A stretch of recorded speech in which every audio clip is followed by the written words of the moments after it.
The Adventures of Pinocchio by Carlo Collodi, Chapter 14. Coming at last out of the surprise into which the fairy's word had thrown him, Pinocchio asked for permission to give out the invitations. "Indeed, you may invite your friends to tomorrow's party. Only remember to return home before dark. Do you understand?"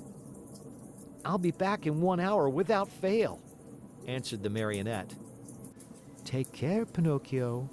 Boys give promises very easily, but they as easily forget them." "But I am not like those others. When I give my word, I keep it." "We shall see. In case you do disobey, you will be the one to suffer, not anyone else." "Why?" "Because boys who do not listen to their elders always come to grief." "I certainly have," said Pinocchio, "but from now on, I obey." "We shall see if you are telling the truth." Without adding another word, the Marionette bade the good fairy goodbye, and singing and dancing, he left the house. In a little more than an hour, all his friends were invited. Some accepted quickly and gladly. Others had to be coaxed, but when they heard that the toast was to be buttered on both sides, they all ended by accepting the invitation with the words, "We'll come to please you." Now it must be known that, among all his friends, Pinocchio had one whom he loved most of all. The boy's real name was Romeo, but everyone called him Lampwick, for he was long and thin and had a woebegone look about him. Lampwick was the laziest boy in the school and the biggest mischief maker, but Pinocchio loved him dearly. That day, he went straight to his friend's house to invite him to the party, but Lampwick was not at home. He went a second time, and again a third, but still without success. Where could he be? Pinocchio searched here and there and everywhere and finally discovered him hiding near a farmer's wagon. "What are you doing there?" asked Pinocchio, running up to him. "I am waiting for midnight to strike to go..." "Where?" "Far, far away." "And I have gone to your house 3 times to look for you." "What did you want from me?" "Haven't you heard the news? Don't you know what good luck is mine?" "What is it?" "Tomorrow I end my days as a marionette and become a boy, like you and all my other friends." "May it bring you luck." "Shall I see you at my party tomorrow?" "But I'm telling you that I go tonight." "At what time?" "At midnight." "And where are you going?" "To a real country, the best in the world, a wonderful place." "What is it called?" "It is called the Land of Toys. Why don't you come too?" "I? Oh no." "You are making a big mistake, Pinocchio. Believe me, if you don't come, you'll be sorry. Where can you find a place that will agree better with you and me? No schools, no teachers, no books. In that blessed place there is no such thing as study. Here it is only on Saturdays that we have no school. In the Land of Toys, every day, except Sunday, is a Saturday. Vacation begins on the 1st of January and ends on the last day of December. That is the place for me. All countries should be like it. How happy we should all be." "But how does one spend the day in the Land of Toys?" "Days are spent in play and enjoyment from morn till night. At night one goes to bed, and next morning the good times begin all over again. What do you think of it?" Nodding his wooden head as if to say, "It's the kind of life which would agree with me perfectly." "Do you want to go with me then? Yes or no? You must make up your mind." "No, no, and again no. I have promised my kind fairy to become a good boy, and I want to keep my word. Just see, the sun is setting and I must leave you and run. Goodbye and good luck to you." "Where are you going in such a hurry?" "Home. My good fairy wants me to return home before night." "Wait 2 minutes more." "It's too late." Only 2 minutes. And if the fairy scolds me? Let her scold. After she gets tired, she will stop, said Lampwick.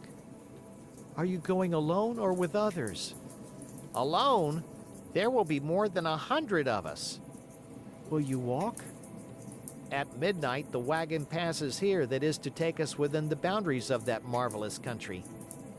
How I wish midnight would strike. Why? To see you all set out together. Stay here a while longer and you will see us.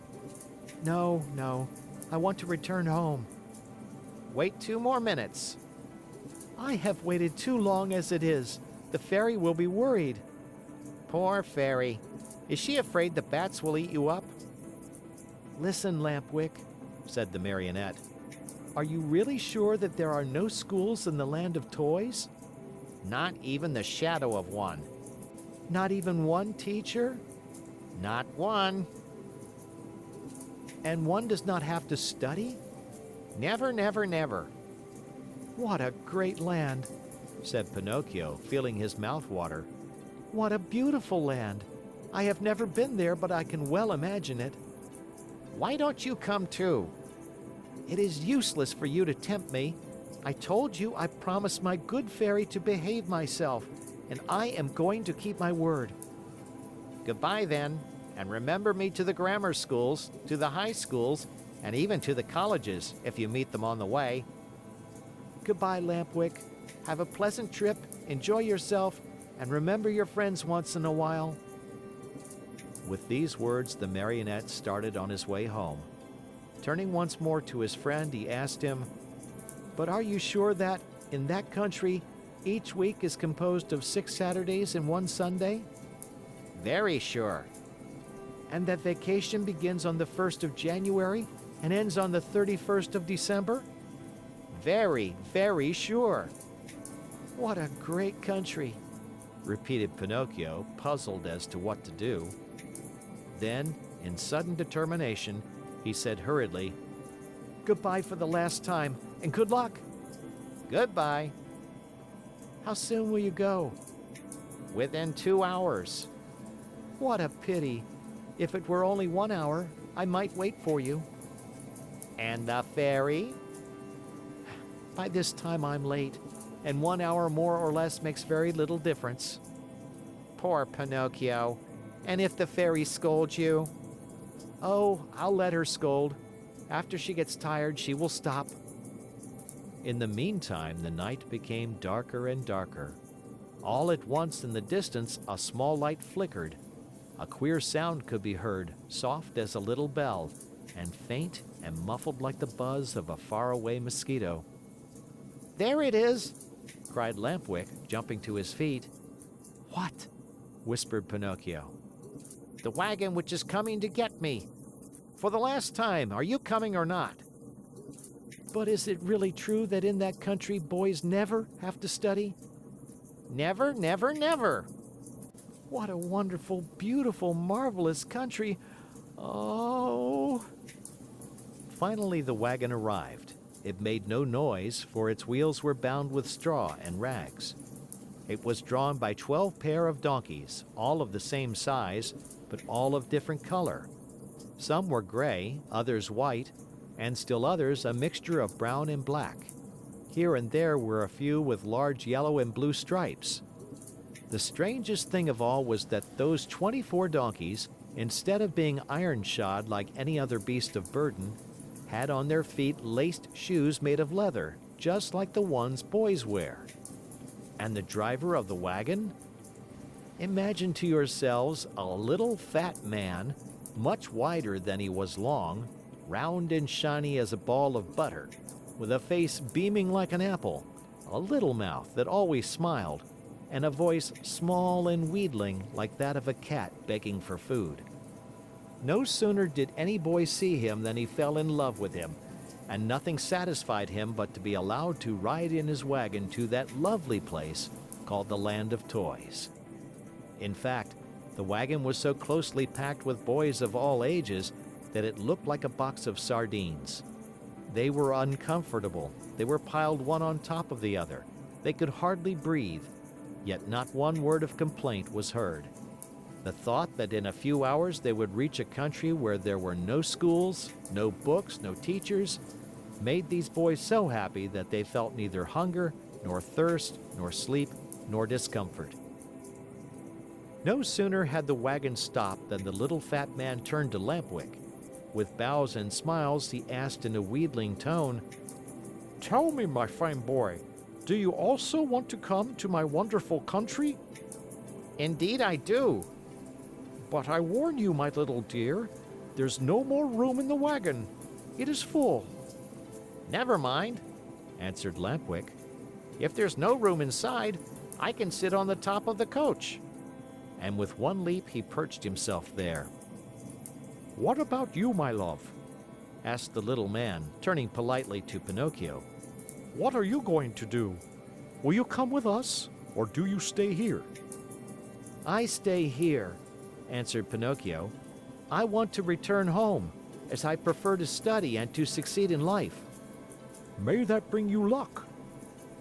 "Pinocchio," Lampwick called out, "listen to me. Come with us and we'll always be happy." "No, no, no." "Come with us and we'll always be happy," cried 4 other voices from the wagon. "Come with us and we'll always be happy," shouted the 100 and more boys in the wagon all together. "And if I go with you, what will my good fairy say?" asked the Marionette, who was beginning to waver and weaken in his good resolutions. "Don't worry so much. Only think that we are going to a land where we shall be allowed to make all the racket we like from morning till night." Pinocchio did not answer, but sighed deeply once, twice, a 3rd time. Finally he said, "Make room for me. I want to go too." "The seats are all filled," answered the little man. "But to show you how much I think of you, take my place as coachman." "And you?" "I'll walk." "No, indeed, I could not permit such a thing. I much prefer riding one of these donkeys," cried Pinocchio. No sooner said than done.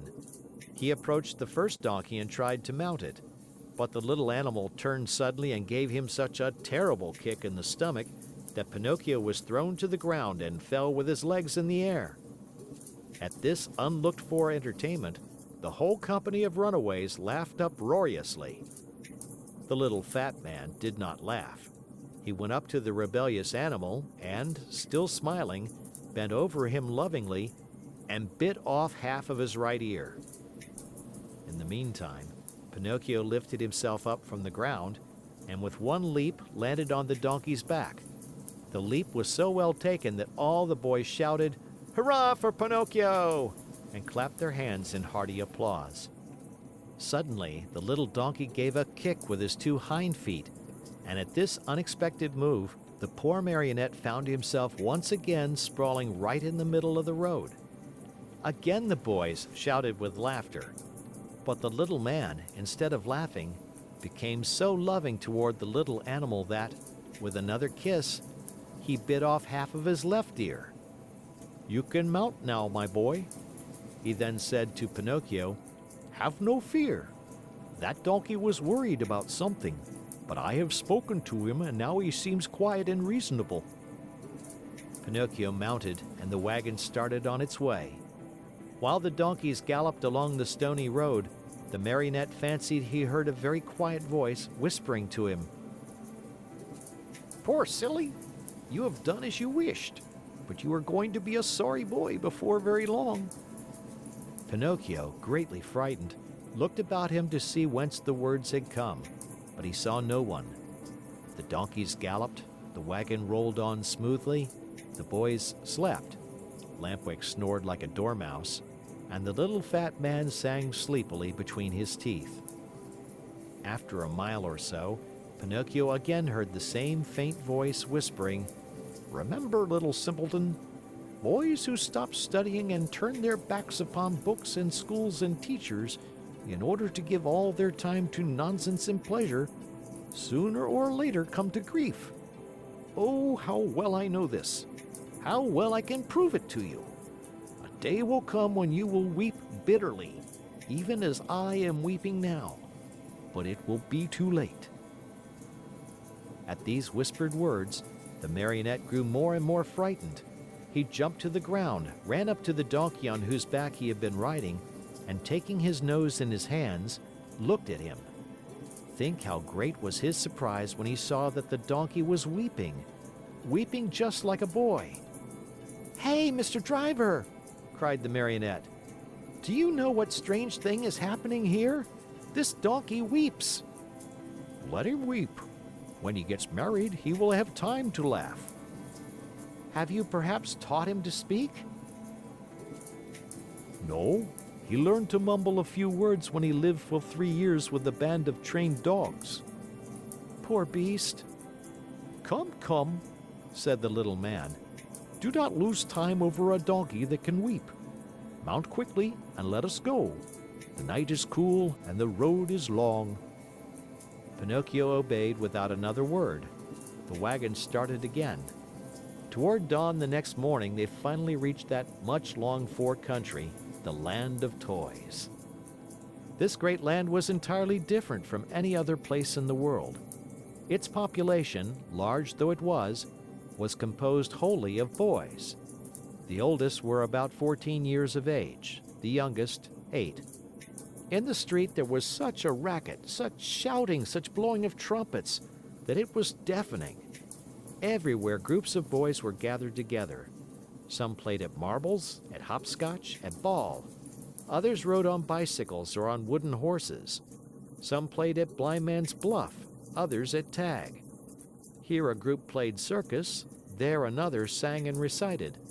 A few turned somersaults, others walked on their hands with their feet in the air. Generals in full uniform leading regiments of cardboard soldiers passed by. Laughter, shrieks, howls, catcalls, hand-clapping followed this parade. One boy made a noise like a hen, another like a rooster, and a third imitated a lion in his den. All together they created such a pandemonium that it would have been necessary for you to put cotton in your ears. The squares were filled with small wooden theaters, overflowing with boys from morning till night, and on the walls of the houses, written with charcoal, were words like these: "Hurrah for the land of toys! Down with arithmetic! No more school!" As soon as they had set foot in that land, Pinocchio, Lampwick, and all the other boys who had traveled with them started out on a tour of investigation.